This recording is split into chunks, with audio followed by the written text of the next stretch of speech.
Donald Trump is in South Korea. They gave him a golden crown, their highest award, and a brownie called Peacemaker's Dessert. The Koreans have turned flattery into a fine art and they walked away with a trade deal. I'm sure the world is taking notes. Meanwhile, Trump is being himself and digressing dramatically. At a CEO's conference, he talked about India and Pakistan. He mimicked Prime Minister Modi. What does he want from India? We'll discuss that tonight. Also, he's meeting Chinese President Xi Jinping tomorrow. We'll set it up for you. In the world of business, a major move. Nvidia has bought a $1 billion stake in Nokia. Yes, the phone company, it's still around. Also in focus, why Indian market regulator SEBI says mutual funds are expensive and how it plans to change that. Why the EU top brass may be chief guests for India's next Republic Day. Why Pakistan is threatening to obliterate their former proteges, the Taliban. Why France is adopting a consent-based rape law. And what's the new supersonic jet that flies quietly? We're also tracking the mass killings in Darfur. The horror can be seen from space. Satellite images show pools of blood. We will bring you the report. The headlines first. Nvidia becomes the world's first $5 trillion company. It's the latest milestone for the artificial intelligence chip maker. Just 3 months ago, it was the first company to break through the $4 trillion barrier. The surge in Nvidia's share price follows strong sales and a flurry of new deals. The price of copper hits a record high, boosted by hopes of a truce in the US-China trade war. Copper has risen more than 25% in value this year. The new high beats the record set in May last year. The metal is used in military hardware, solar panels, as well as consumer electronics. Russia successfully tests a nuclear-capable underwater drone as President Vladimir Putin defies the United States. Donald Trump had warned Moscow against conducting a second test. On Sunday, Russia had tested another advanced nuclear-capable weapon. Moscow claims the drone can reach any continent in the world. Hundreds protest in Tanzania's largest city as polls open in the East African country. Most of the opposition leaders have either been jailed or barred from contesting. Angry demonstrators set a police station on fire and tore down banners of the president. And Hurricane Melissa batters the Caribbean, leaving roads and homes flooded in Cuba after making landfall there. Floods have killed at least 10 people in Haiti. The hurricane has also devastated large parts of Jamaica. Melissa is the most intense storm ever to make landfall since 1935.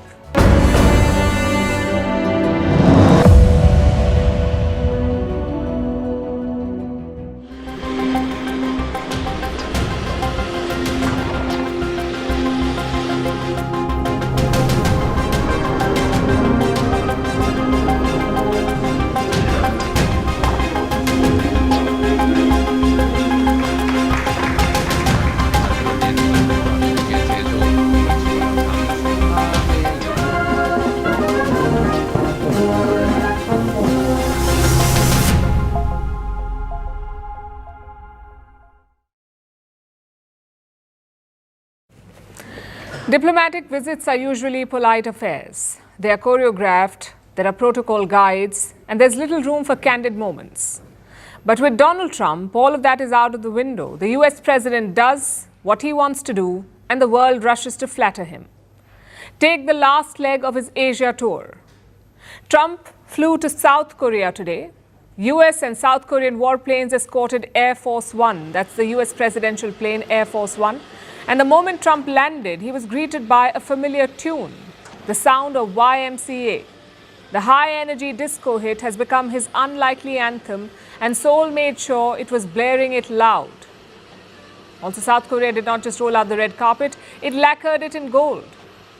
The US president got a few honors in the country, a golden replica crown and the Grand Order of Mugunghwa. This is South Korea's highest honor. Trump is the first American leader to get it, and he wanted to don it immediately. Like to wear it right now. Just 2 weeks ago, Trump was facing the No Kings protest at home, and now he's been given a gigantic crown. Talk about irony. Also, the flattery did not stop there. Even the menu was designed to flatter him. The starter was called The Success of New York. It's a hint at Trump's life story. For the main course, there was Korean platter of sincerity. The highlight was American beef. And the dessert, it was called Peacemaker's Dessert, a sugary tribute to Trump's self-declared role as peacemaker-in-chief. It consisted of a brownie adorned with gold. Clearly, the South Koreans went out of their way to please Trump. But behind the crown and the dessert was the real negotiation, a trade deal.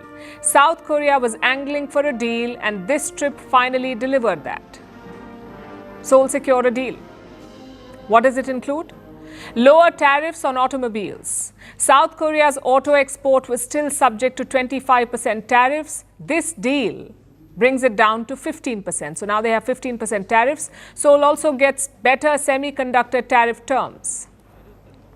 And what does Washington get? Well, Trump has secured what he likes best, investments. The US president demanded $350 billion in investments, and South Korea agreed to it. $200 billion of that will be upfront in cash. $150 billion will be invested via shipbuilding partnerships.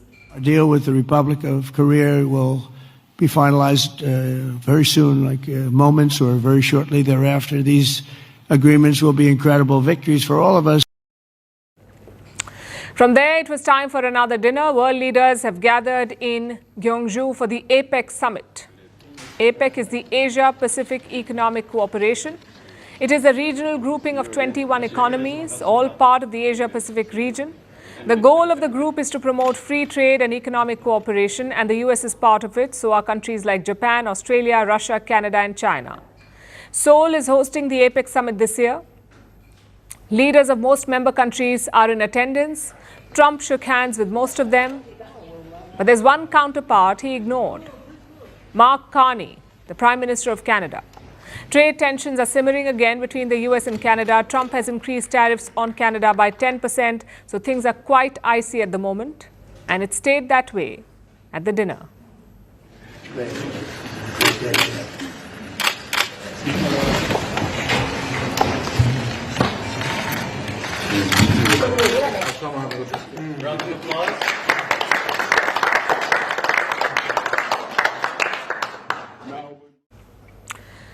Although Mark Carney was not the man Trump wants to meet in South Korea, the big moment of this trip is still ahead. It's coming tomorrow morning when Trump will meet Chinese President Xi Jinping. It is the first time they will come face to face since Trump took office in January this year. He's locked in a trade war with Xi. There have been tariffs as high as 145%. There have been threats and counter-threats. A few moments of thaw, and then back again to trade tensions. Donald Trump hopes tomorrow's meeting can change that. President Xi of China is coming tomorrow here, and we're going to be, I hope, making a deal. I think we're going to have a deal. I think it'll be a good deal for both. And that's really a great result. You know, that's better than fighting and going through all sorts of problems. And so he says they'll have a deal. Let's wait and see. Meanwhile, if there's one big takeaway from this tour, it is this. Asia has found a way to manage Trump. From gold accessories to personal flattery, big investment checks, and even bigger ceremonies. The region has mastered the art of wooing Trump. In another century, diplomats studied Machiavelli. Today, they study Mar-a-Lago psychology and how to add gold to everything.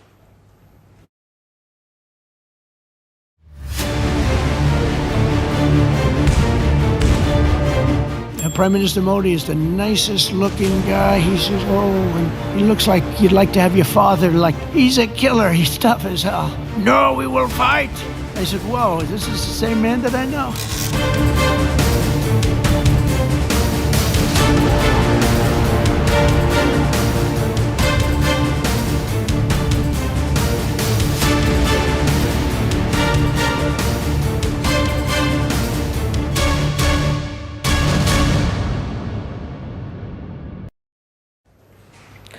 What does Donald Trump want from India?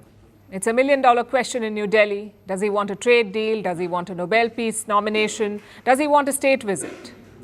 Nobody knows what his intentions are. Just look at his speech in South Korea today. It's a full bag of mixed signals. Trump was actually speaking to a group of CEOs, but as usual, he veered to conflicts. And as usual, he turned to India and Pakistan. I'll play out what he said. Try to spot all the mixed signals there. Great respect and love. As you know, for Prime Minister Modi, we have a great relationship. Likewise, the Prime Minister of Pakistan is a great guy, and the Field Marshal, they have a Field Marshal. You know why he's a Field Marshal? He's a great fighter. He really is. He's a great guy, too. And this is a big thing. These are two nuclear nations, and they're really going at it. And I called Prime Minister Modi. I said, we can't make a trade deal with you. No, we must make a trade deal. I said, no, we can't. You're starting a war with Pakistan. We're not going to do it. And then I called Pakistan. I said, we're not going to do trade with you because you're fighting with India. And, you know, two nuclear nations. And they said, no, you should let us fight. They both said that. You know, they're warring. They're strong people, I'll tell you what. Prime Minister Modi is the nicest looking guy. He says, and he looks like you'd like to have your father, like, he's a killer. He's tough as hell. No, we will fight. I said, whoa, this is the same man that I know. But after a little while, and they're good people, and after literally 2 days, they called up and they said, we understand, and they stopped fighting. How is that? Isn't that amazing? Now, let me quickly recap that. Trump has great love for Prime Minister Modi, but the Prime Minister of Pakistan is also a great guy. Trump says Prime Minister Modi is a strong leader, a killer, as he called him. But he also says Prime Minister Modi agreed to stop fighting Pakistan. Like I said, a bag of mixed signals. And a lot of it is also fabricated. Prime Minister Modi and President Trump did not speak during the India-Pakistan clashes. New Delhi made that very clear. There was no conversation from April to June between these two leaders. The only phone call was from US Vice President J.D. Vance to Prime Minister Narendra Modi. And that did not cover trade. That call did not cover trade. J.D. Vance warned India that Pakistan would escalate, and Prime Minister Modi replied that India was ready. That was the call. So where is Trump getting his information from? Frankly, the source does not matter. After all, Trump has a tenuous relationship with facts. What matters is the intent. Why is Donald Trump doing what he is? What does he want from India? Simply put, obedience. And we're not saying this randomly. Let me explain this with examples. Let's look at the trade war first. Let's look at trade. Trump's reciprocal tariffs were indiscriminate. Ally, partner, rival, it did not matter. Everyone was hit with exorbitantly high rates. Then came the negotiations. And US allies went into flattery overdrive. They made serious concessions to clinch a trade deal with Trump. Japan agreed to buy American rice. Europe agreed to buy $750 billion worth of US energy. Qatar promised investments worth $240 billion, and Vietnam cut US tariffs to zero. All these deals follow the same pattern. You make concessions to Trump, and Trump gives you a deal. Well, India has refused to play that game. Hence the delay in getting an agreement. Another example is the India-Pakistan ceasefire.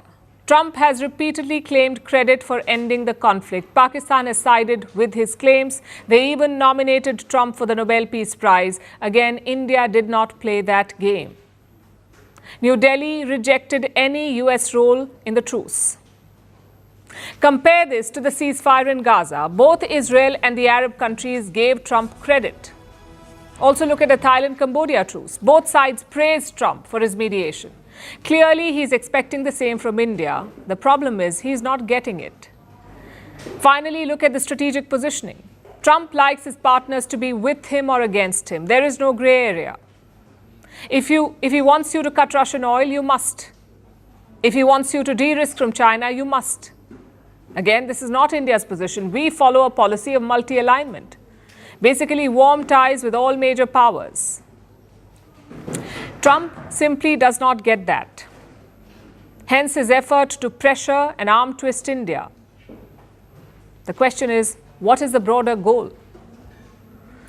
Well, there are two possibilities here. One, Trump sees India as a strategic rival in future, like Soviet Union was in the 20th century or China in this 21st century, a growing rival to America's worldview. This would explain his efforts to arm twist India. Of course, this possibility makes a huge assumption that Trump is a deep strategic thinker, that he is not only focused on countering China, he is focusing on the next possible challenge, that's India. So that's one possibility. Or second, he sees India as a renegade partner, sort of like a rebel within the US umbrella. He knows India is a partner, yet he sees India buying Russian oil, he sees India warming up to China, he sees India signing deals with Iran. So maybe he's trying to bring India back on track. Again, there's a problem here. There is no track. India has always explored multiple avenues. India was never part of America's camp. If that is Trump's goal, he better forget it. Indian politicians and people value their strategic autonomy. It's a policy shaped by centuries of colonialism and hardships. You would expect advisors to inform Trump about this, but I don't think golf buddies and sons-in-law are that qualified.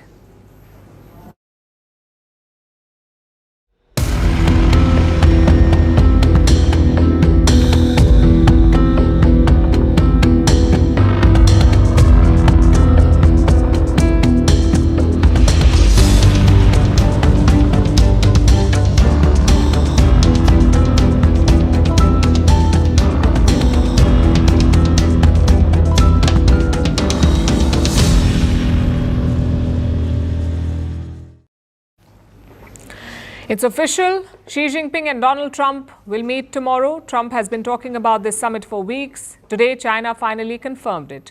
The meeting will happen on Thursday morning, and the world will be watching closely. The spotlight is on the trade war, of course. Many are hoping for a breakthrough or a truce. We've been telling you how the odds are stacked. But trade is not the only item on the agenda. China wants to raise the Taiwan issue too. And Trump is pushing for progress on other fronts. He wants movement on rare earth exports. He expects commitments on soybean purchases. He wants cooperation on the fentanyl crisis in the US. He wants progress on the TikTok deal. All of it could be on the table tomorrow. Needless to say, it's a high-stakes summit. So what can we expect? We'd say focus on three things. Number one, of course, is trade. It is the biggest issue right now. Earlier, the US said both sides had agreed on a framework, a basic outline for a future deal, something that would ease tensions and help them avoid more tariffs. But it looks like the final agreement is not ready. Reports suggest negotiations are still underway. They're still working on the fine print.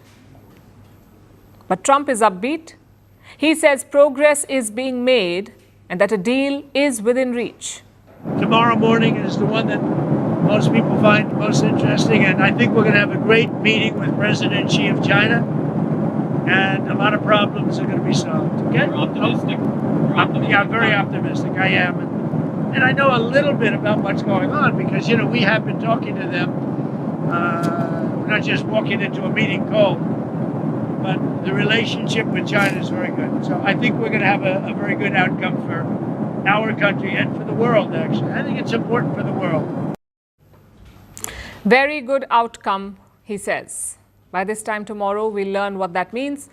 The second issue at hand is the status of Taiwan.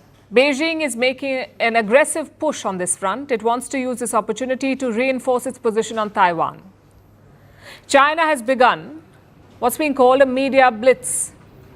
They're basically deploying Chinese mouthpieces. In the last few days, Xinhua, for instance, has published several articles. Xinhua is China's government news agency. It carried at least 3 articles on Taiwan, all saying the same thing, that Taiwan belongs to China and its reunification is inevitable. For China, it's a sensitive flashpoint. Experts say the media blitz is more than messaging, it's more like a warning to both Taipei and Washington. China is telling them it won't tolerate Taiwan's move towards independence. And Xi Jinping is expected to make that clear in his meeting with Trump tomorrow, that Taiwan is non-negotiable. So that's the second issue. Number 3, chips and rare earths. Again, a sensitive and closely watched matter. China controls most of the world's rare earth supplies. These minerals are used in everything from electric cars to smartphones and even military equipment. And that makes them a powerful bargaining chip. Beijing has been putting it to good use. Earlier this month, China tightened its grip on supplies. It introduced new restrictions. It curbed the export of rare earths to the US, ostensibly for national security reasons, but actually to punish the United States. The Americans banned chip supplies to China, so this was a tit-for-tat move. Over the weekend, both sides met in Kuala Lumpur. Chips and rare earths were discussed in that meeting. They seem to have found middle ground. China could delay supply curbs, but only for 1 year, and in return, the US may pause chip restrictions. In fact, Trump is already discussing these concessions in public. He says he could offer China NVIDIA's most powerful AI chip. That's the Blackwell model. This chip is used for artificial intelligence. It's one of the most advanced chips in the world. Trump spoke to reporters on his way to South Korea. He mentioned the Blackwell chip. He said he may talk to Xi Jinping about it. He called it the super-duper chip. We'll be speaking about Blackwell. We'll be speaking about Blackwell as the super-duper chip. Trump has not revealed exactly what he is offering, but even mentioning the chip sends a message. So those three issues will dominate the talks tomorrow: trade, Taiwan, and the battle over chips and rare earths. Three key focus points. Together, they shape the relationship. They touch every aspect of US-China ties, economic competition, national security, and the broader pursuit of global influence. It covers all of it. So this is not just a meeting about tariffs. It's about where the world's two biggest powers stand and where they go from here. Outside of that core agenda, a few more things could come up.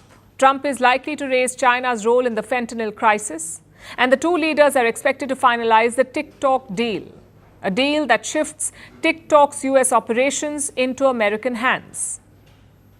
But again, compared to trade, Taiwan, and tech, these issues are just side notes. Tomorrow's conversation could decide if the competition between the US and China will spiral into conflict. Of course, we'll be tracking it closely.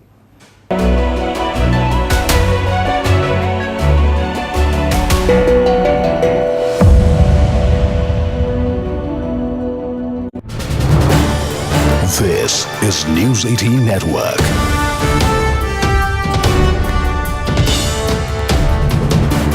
India's largest news network.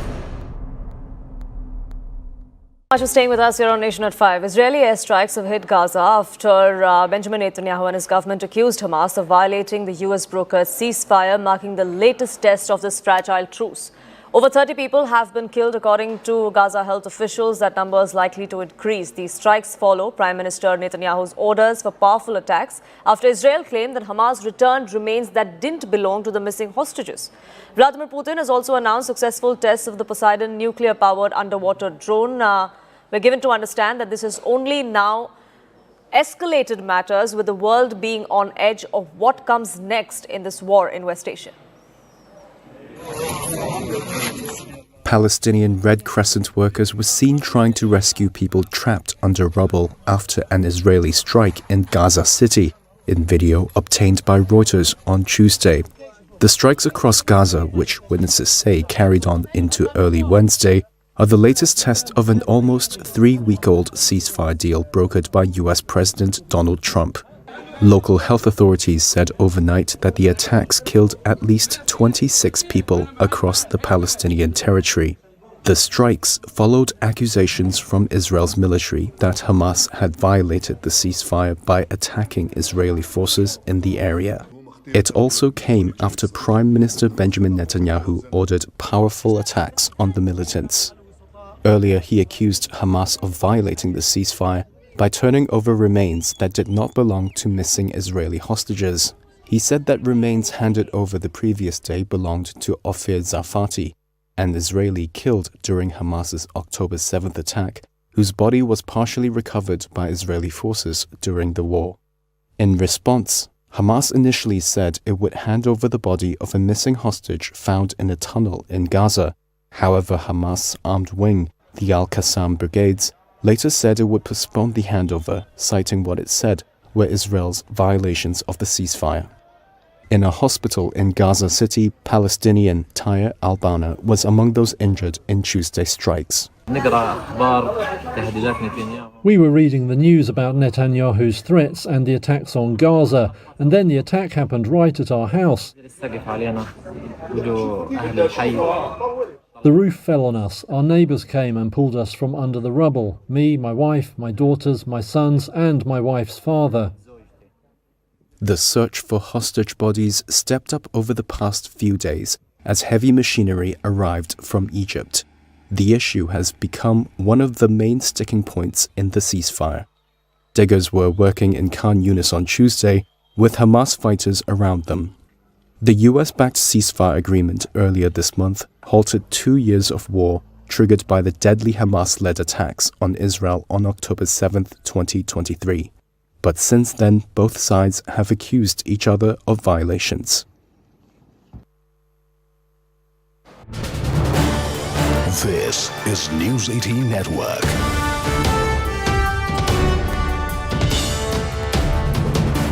India's largest news network. Much for staying with us here on Nation at 5. Israeli airstrikes have hit Gaza after Benjamin Netanyahu and his government accused Hamas of violating the US-brokered ceasefire, marking the latest test of this fragile truce. Over 30 people have been killed, according to Gaza health officials. That number is likely to increase. These strikes follow Prime Minister Netanyahu's orders for powerful attacks after Israel claimed that Hamas returned remains that didn't belong to the missing hostages. Vladimir Putin has also announced successful tests of the Poseidon nuclear-powered underwater drone. We're given to understand that this has only now escalated matters, with the world being on edge of what comes next in this war in West Asia. Palestinian Red Crescent workers were seen trying to rescue people trapped under rubble after an Israeli strike in Gaza City, in video obtained by Reuters on Tuesday.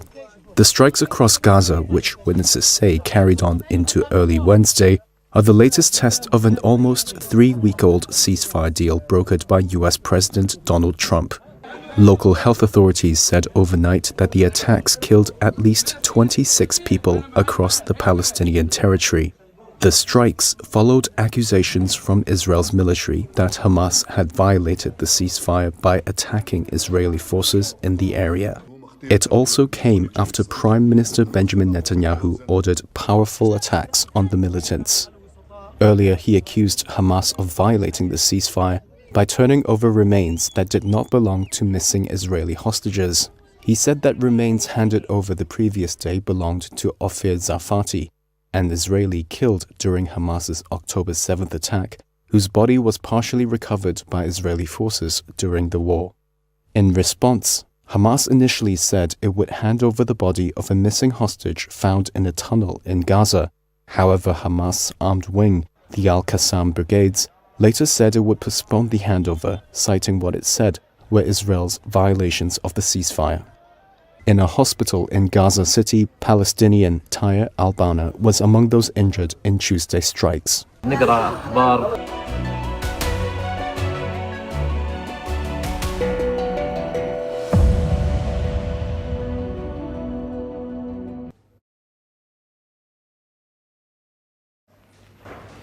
Our next story is about Nokia. If you are a millennial, I'm sure it brings back a flood of memories. The snake game, the iconic ringtone, and the brick phones that could survive a 3-story fall. But when smartphones came into the picture, Nokia went out of fashion. Its phones were no longer popular. No one was talking about the company. Until yesterday, that is. That's when NVIDIA made this announcement. Aerial is essentially a wireless communication system running on top of CUDA-X. We're going to create, for the first time, a software-defined, programmable computer that's able to communicate wirelessly and do AI processing at the same time. This is completely revolutionary. We call it NVIDIA Arc. And Nokia is going to work with us to integrate our technology. NVIDIA is investing $1 billion in Nokia. $1 billion, it will take a 2.9% stake in Nokia.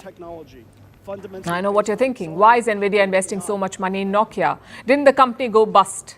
Well, the answer is no. Nokia may have stopped making phones, but it shape-shifted. It became a global telecom infrastructure company. Today, Nokia is big in 5G networks, fiber infrastructure, cloud systems, data centers networking, and telecom equipment. Currently, it is working on 6G technology. So Nokia is not trying to be Apple or Samsung anymore. It is trying to be the backbone of the internet. Instead of phones, it sells the networks that phones run on. So what is this deal about? Like I said, NVIDIA is investing in Nokia. They're buying shares worth $1 billion, which gives NVIDIA about 2.9% ownership of Nokia. And Nokia will use this money to boost its AI and network tech. Both companies will build AI-powered networks. They will create future 6G systems together. Think of it like this. NVIDIA makes the super brains, that is chips, and Nokia builds the superhighways that the brains need to connect with each other. And 6G is particularly important. It's not just about faster internet, it's about supporting the AI infrastructure. And Nokia is one of the few companies that know how to build it. So again, what does Nokia get out of it? Money, sure, $1 billion does help. But more importantly, it gets access to NVIDIA's AI tech. It gets a seat at the AI table. It plays a key role in the AI infrastructure. And all of that is important for Nokia. Until now, they were building quietly. NVIDIA put a spotlight on it. So now investors see it too. Look at Nokia's stock. It jumped more than 20% after the announcement. Next question. What's in it for NVIDIA?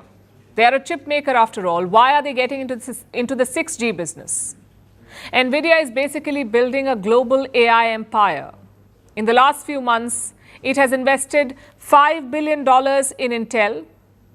It has planned a $100 billion partnership with OpenAI, put $500 million into an autonomous car startup, funded cloud data infrastructure in the UK, announced partnerships with Hyundai and Palantir, started building AI supercomputers for the US government, and now they've bought a stake in Nokia for 6G. Also look at the timing. NVIDIA has become the world's first $5 trillion company. You heard that right, $5 trillion. NVIDIA is the first ever company to reach this milestone. Its market value is more than several nations combined. If NVIDIA were a country, it would sit at number 4. Just below the US, China, and Germany, among the top 5 economies in the world. Its CEO, Jensen Huang, is optimistic. He says NVIDIA expects $500 billion in AI chip orders. We now have visibility. I think we're probably the first technology company in history to have visibility into $500 billion of cumulative Blackwell and early ramps of Rubin through 2026. And as you know, 2025 is not over yet and 2026 hasn't started. This is how much business is on the books. $500 billion worth so far. Tying up with the world's richest company works for Nokia. A decade ago, people thought Nokia was finished. But in 2025, NVIDIA has partnered with it for the next generation of the internet. It shows you how tech has funny comebacks. In fact, Nokia has given us 2 lessons. 1, if you fail to innovate, you'll be out of the picture even if you're the market leader today. And 2, if you keep your head down and focus, you could define the next decade. The Nokia you remember played Snake. The Nokia of the future will help power AI super networks and 6G cities. It did not vanish. It was leveling up while no one was watching. And now NVIDIA has just made sure that everyone is watching them.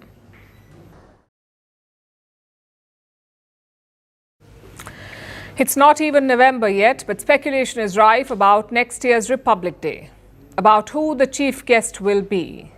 It's always been a political decision. The guest symbolizes India's strategic priorities, and this time the needle is pointing at Europe.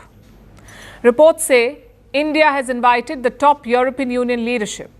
That's President of EU Commission Ursula von der Leyen and President of European Council Antonio Costa. If true, this would be a first. European heads of state have attended the Republic Day parade before in India, but never EU heads, never European Union heads. Reports say the invite has already been sent. Once confirmed, India and the EU will announce it. And this is a big deal.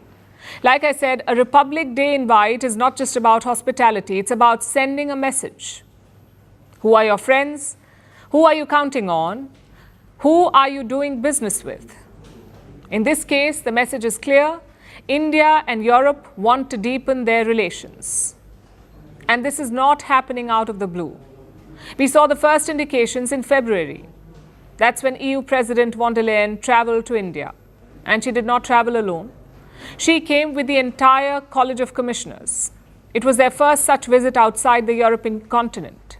In Delhi, von der Leyen held talks with Prime Minister Modi. They agreed to fast-track a free trade agreement. Then in June, India's foreign minister travelled to Brussels. He took part in the maiden India-EU strategic dialogue. Then last month, another EU team visited India, this time including 27 EU ambassadors. And this month, the EU released its new strategic document. It calls for upgrading relations with India. So a Republic Day invite is not surprising. If anything, it's a natural progression in ties. The question is, what has triggered this warmth? And what are the next steps? The answer to the first question is Donald Trump. His policies have triggered this warmth between India and the EU. Europe had always depended on America for protection. They counted on the US to keep them safe. But under President Donald Trump, that is not guaranteed. He wants Europe to take the lead in defending itself.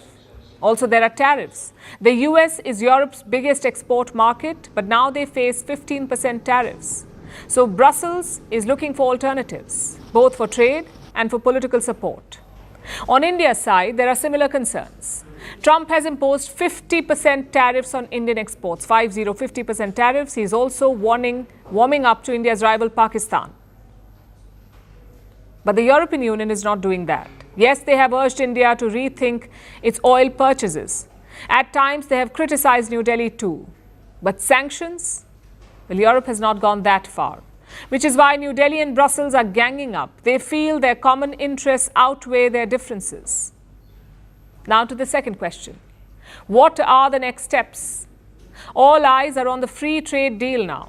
India's Commerce Minister was in Brussels this week. He says half of the draft chapters have been completed. We have agreed to close 10 out of 20 chapters. Another 4 or 5 chapters have in principle been broadly decided. The Trade Minister visits India maybe end of November or sometime in December, as we discussed. We should be in a position to make significant and substantial progress towards closure. An EU trade team is also in India. They met Foreign Minister S. Jaishankar and Finance Minister Nirmala Sitharaman. So the free trade deal is the top focus. Both sides are hoping to seal an agreement by the end of 2025. Then it can be signed in January. Reports say the annual India-EU summit will also be held that month. If so, it becomes a natural deadline, a perfect chance to sign and start the deal. And it benefits both sides.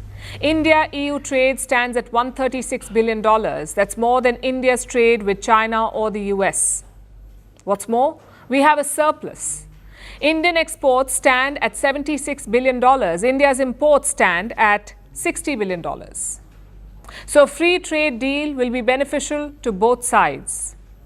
Even beyond that, there are multiple avenues to explore, like weapons, skilled migration, and investments.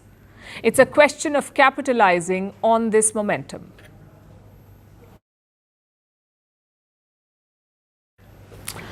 Our next story is from Africa.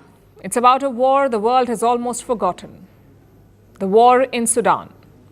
It has been raging for more than 2 years, and it has torn the country apart. Two groups are battling for control. On one side is the Sudanese army. On the other is a paramilitary group called the RSF, Rapid Support Forces, RSF. Both of them were once allies, the army and RSF. But now they're at war for control. This week, the RSF took control of a city in the Darfur region. The city is called Al Fasher. It was the last major city that the army still held in the region. The army says it withdrew to save civilian lives. But reports from the ground tell a darker story. Satellite images show rows of bodies and pools of blood. Aid groups report executions and ethnic killings. And rights groups say Darfur is on the edge of another genocide. Our next report has more. Sudan's civil war has entered a new and dangerous phase.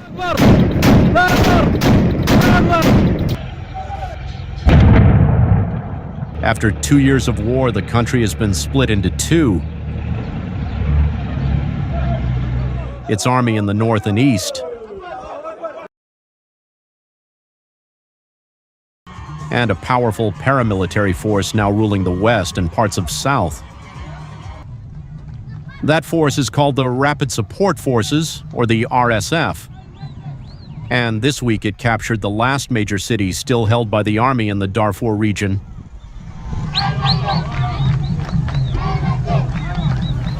The city is called El Fasher. It is the capital of North Darfur State. Now it is the latest symbol of Sudan's collapse. For nearly 18 months, El Fasher was under siege, surrounded, starved, and bombed. Then the RSF moved in.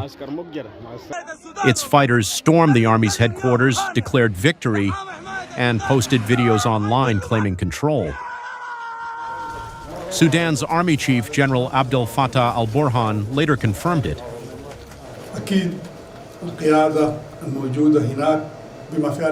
Everyone has followed what happened in Al Fasher.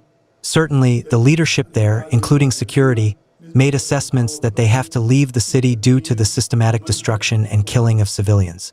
We agreed with them to leave the city and go to a safe place so as to spare the rest of the citizens and the rest of the city from destruction.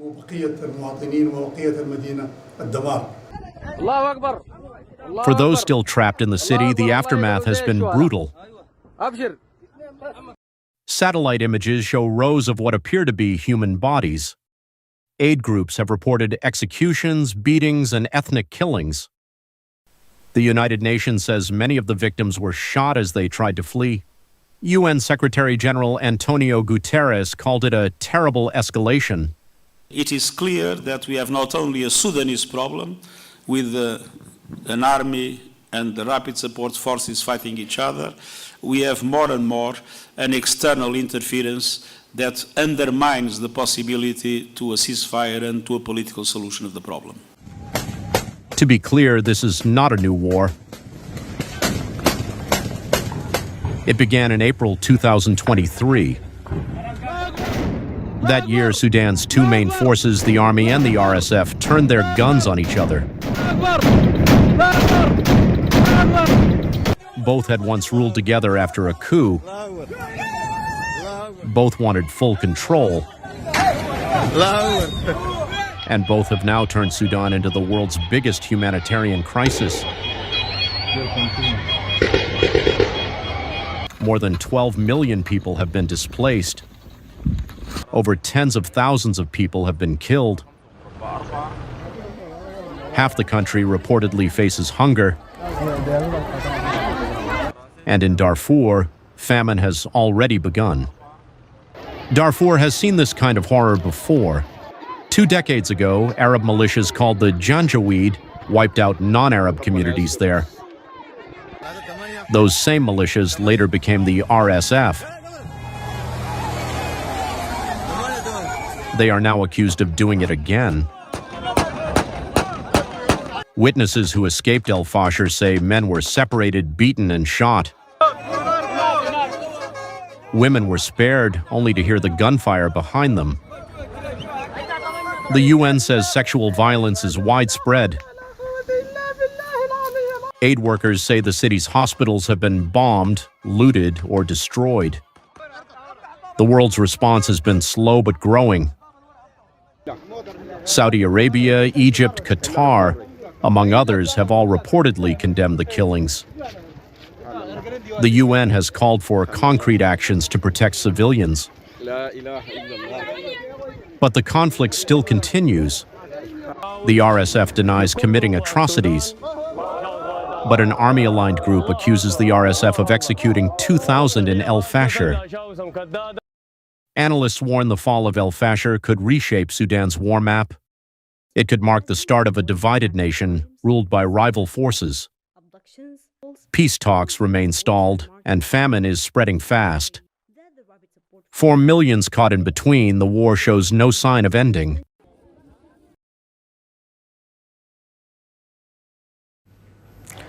History is full of political blunders, trusting the wrong person, betting on the wrong side, or making the wrong moves. We've seen a lot of these. But if ever a list is to be made, Pakistan may rank on top, all thanks to their blunder in Kabul. Pakistan spent years arming and cultivating the Taliban. They cheered when the Taliban returned to power. And now, they're both on the brink of war. Let me tell you what happened in Istanbul, in Turkey. That's where Pakistan and the Taliban met for talks. The first round was in Doha. It secured a ceasefire. The second round was in Turkey. This was to secure a broader agreement. But it did not go to plan. Pakistan wanted Kabul to contain the TTP, the Tehreek-e-Taliban Pakistan, better known as the Pakistani Taliban. Pakistan wanted Kabul to control them. Now, this TTP, the Pakistani Taliban, do share some ethnic bonds with the Afghan Taliban, but otherwise they are separate groups. And recently, the TTP has been attacking Pakistan. So again, Islamabad wants Kabul to help. It says Afghanistan is sheltering these TTP terrorists. Of course, Kabul denies this. They said the same thing in Istanbul.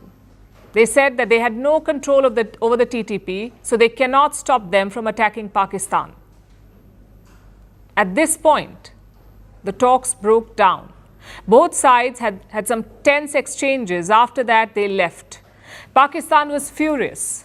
Look at what the Defense Minister Khwaja Asif is saying, and I'm quoting, Pakistan does not require to employ even a fraction of its full arsenal to completely obliterate the Taliban regime and push them back to the caves for hiding. That's a very strong statement. Pakistan is threatening to obliterate the Taliban, the same Taliban they funded and built. Irony aside, how serious is this threat? Well, it's coming from a shaky source, Defense Minister Khwaja Asif. This is the same man who cited social media as proof of Pakistan's victory over India. So take his remarks with a pinch of salt. In fact, last weekend, he made a similar statement. Khwaja Asif declared that failure in Istanbul would mean open war. Well, Istanbul was a failure. So will there be an open war between Islamabad and Kabul? And so far, Pakistan has been careful. They have refrained from all-out attacks. Instead, they've carried out targeted operations. One such operation came in early October. That's what triggered this latest round of escalations. But will Pakistan go beyond that? That may depend on three factors. Number one, the pressure on Pakistan's army. Asim Munir has billed himself as Pakistan's savior. Yet, under his watch, the TTP has killed hundreds of Pakistanis. Some of them his own soldiers. What sort of savior cannot protect his own people? So Asim Munir is under pressure at home. And that may dictate his actions. Factor number two, the perceived India threat. Pakistan says New Delhi is controlling Kabul. Again, this came from Khwaja Asif, the defense minister. He says India is using the Taliban to wage a low-intensity war, basically to bleed Pakistan. It's false, but that's how Islamabad feels. And that will make them think twice, because in their mind, this would be a two-front war, a war with Afghanistan and India. And it's a war that Pakistan cannot afford. Finally, factor number three, foreign support. We are talking both political and military support. Pakistan will be hoping for more weapons from the US. It may also seek some sort of global sanction, maybe a green light from the United Nations Security Council. Then a wider operation would make sense. But as things stand, this is unlikely. The West may not be buddies with the Taliban, but they won't disturb the status quo. They feel the Taliban is a lesser evil in Afghanistan. The bigger evil, according to them, is the Islamic State. But war or not, this is a tense period in South Asia. Pakistan's army cannot afford to be seen as doing nothing. So this conflict is far from over.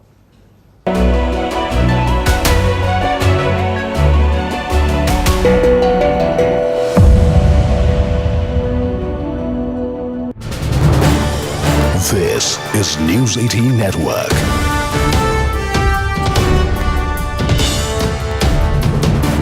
India's largest news network.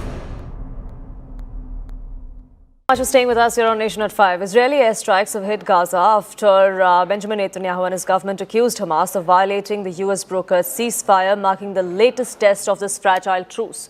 Over 30 people have been killed, according to Gaza health officials. That number is likely to increase. These strikes follow Prime Minister Netanyahu's orders for powerful attacks after Israel claimed that Hamas returned remains that didn't belong to the missing hostages.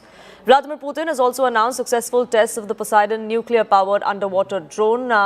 We're given to understand that this has only now escalated matters, with the world being on edge of what comes next in this war in West Asia. Palestinian Red Crescent workers were seen trying to rescue people trapped under rubble after an Israeli strike in Gaza City, in video obtained by Reuters on Tuesday. The strikes across Gaza, which witnesses say carried on into early Wednesday, are the latest test of an almost 3-week-old ceasefire deal brokered by US President Donald Trump. Local health authorities said overnight that the attacks killed at least 26 people across the Palestinian territory. The strikes followed accusations from Israel's military that Hamas had violated the ceasefire by attacking Israeli forces in the area. It also came after Prime Minister Benjamin Netanyahu ordered powerful attacks on the militants. Earlier, he accused Hamas of violating the ceasefire by turning over remains that did not belong to missing Israeli hostages. He said that remains handed over the previous day belonged to Ophir Zafati, an Israeli killed during Hamas's October 7th attack, whose body was partially recovered by Israeli forces during the war. In response, Hamas initially said it would hand over the body of a missing hostage found in a tunnel in Gaza. However, Hamas' armed wing, the Al-Qassam Brigades, later said it would postpone the handover, citing what it said were Israel's violations of the ceasefire. In a hospital in Gaza City, Palestinian Tyre Al-Bana was among those injured in Tuesday's strikes. We were reading the news about Netanyahu's threats and the attacks on Gaza, and then the attack happened right at our house. The roof fell on us. Our neighbours came and pulled us from under the rubble. Me, my wife, my daughters, my sons, and my wife's father. The search for hostage bodies stepped up over the past few days as heavy machinery arrived from Egypt. The issue has become one of the main sticking points in the ceasefire. Diggers were working in Khan Yunis on Tuesday, with Hamas fighters around them. The US-backed ceasefire agreement earlier this month halted 2 years of war triggered by the deadly Hamas-led attacks on Israel on October 7, 2023. But since then, both sides have accused each other of violations. This is News 18 Network.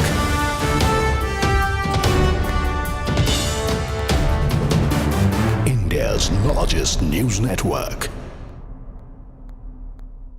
Much for staying with us here on Nation at 5. Israeli airstrikes have hit Gaza after Benjamin Netanyahu and his government accused Hamas of violating the US brokered ceasefire, marking the latest test of this fragile truce. Over 30 people have been killed, according to